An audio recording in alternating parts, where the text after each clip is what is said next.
A rocker takes a stab at Shakespearean horror, while two SNL alums try to keep a straight face. From Oscar nominees to MCU favorites, you won't believe who's gotten a paycheck from Lifetime. In a 2020 interview with TV Insider, Sigourney Weaver called her role as fundamentalist mother turned LGBTQ+ advocate Mary Griffith in the 2009 Lifetime movie Prayers for Bobby the hardest part she'd ever played from an emotional standpoint.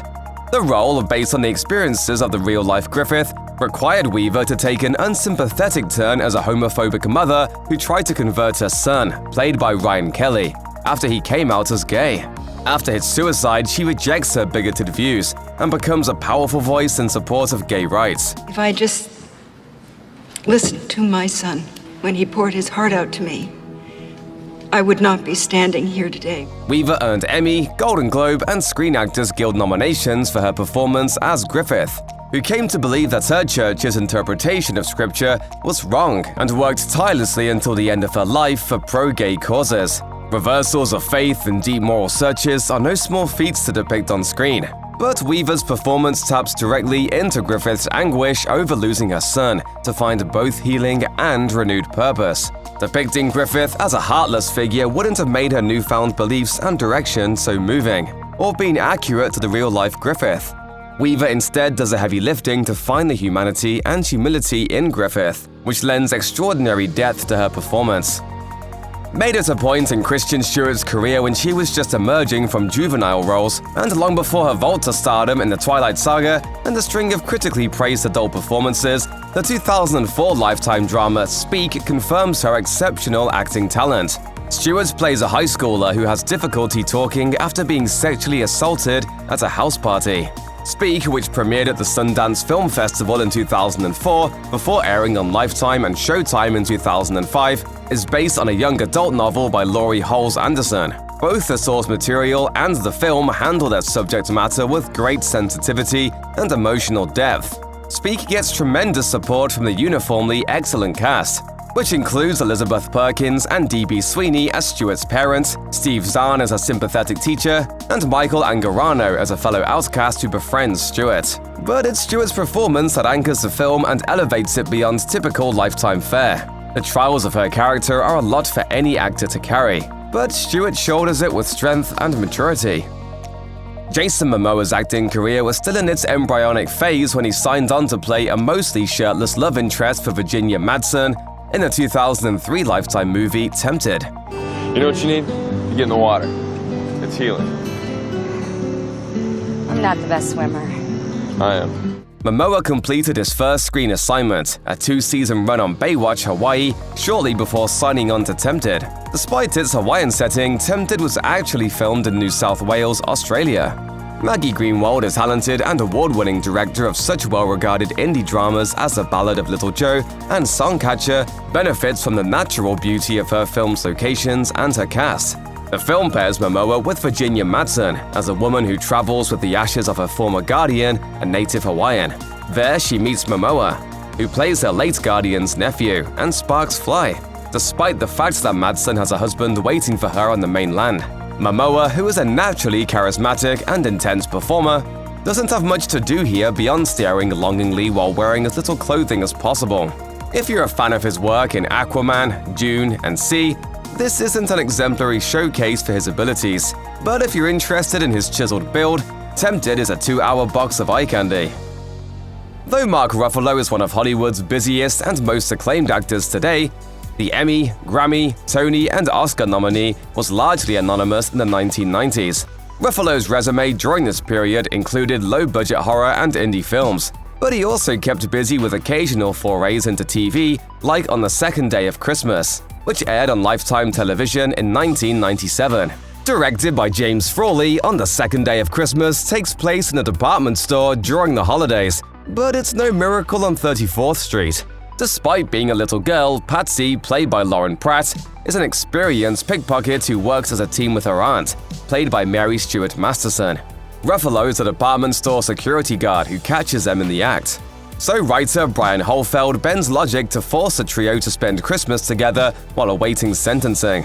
Christmas is supposed to be a time of compassion. Don't you feel the least bit sorry for us? Look, lady, you choose a life of crime, you gotta take the consequences. While many holiday romance couples seem forced together by the plot, Ruffalo and Masterson's chemistry helps to make their eventual connection seem believable. In 2011, Lifetime presented 5, an anthology feature featuring stories about the impact of breast cancer on patients and their families. The project, created by Marta Kaufman, drew high-profile talent behind the camera, including Jennifer Aniston, Alicia Keys, and Patty Jenkins. It also attracted talented performers like Patricia Clarkson, Tracy Ellis Ross, Rosario Dawson, and Tony Shalhoub. 2 years later, Lifetime returned to the 5 format for Call Me Crazy, which focused its quintet of stories on mental health issues. 5 gained an Emmy Award nomination for casting and numerous nominations for its actors and directors. So when the network decided to return to the format for 2013's Call Me Crazy, a 5 film, they garnered an even more impressive roster of talent. Directors included Oscar winner Laura Dern, Bryce Dallas Howard, Ashley Judd, and Bonnie Hunt, while 3 Oscar winners, Jennifer Hudson, Octavia Spencer, and Melissa Leo, each headlined one of the stories. By the age of 20, Kirsten Dunst had amassed an impressive body of work in films and on television.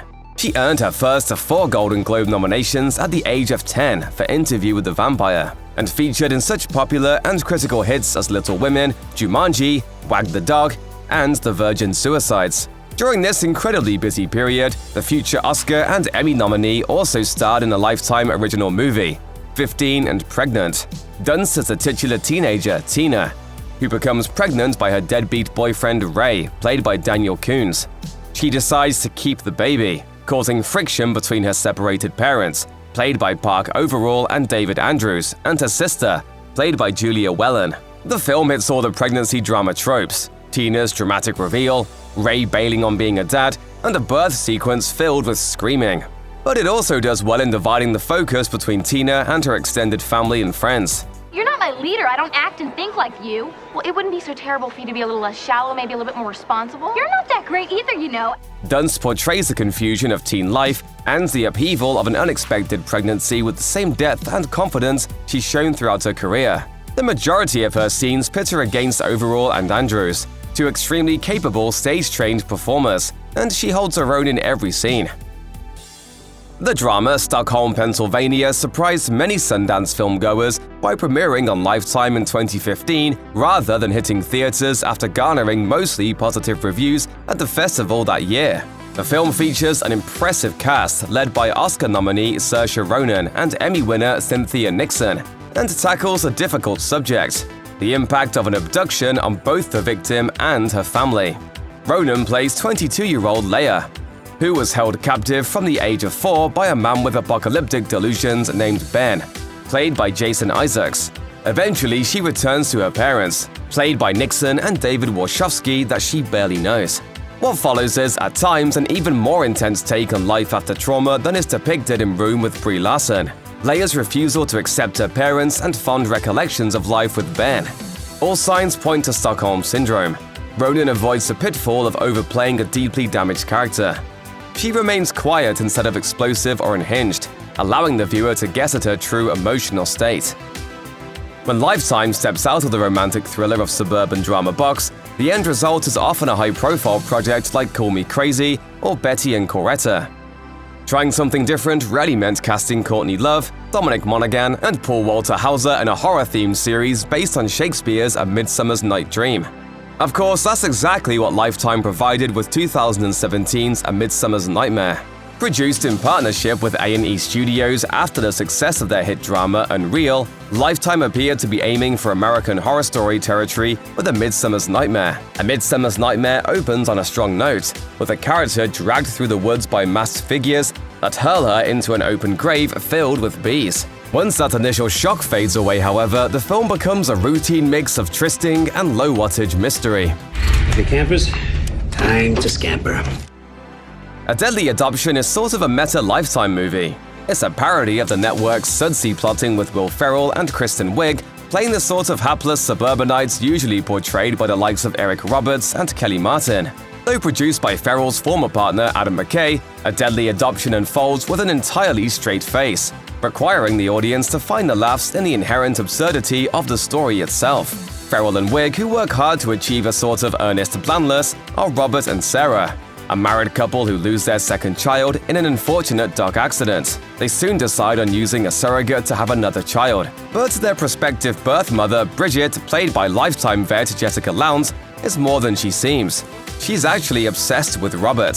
Ferrell's trademark near hysteria and Wiig's overdramatic reveries are put to good use here, but the humor is almost too subtle. There's just a razor-thin margin between the comedy and the histrionics of a real Lifetime movie.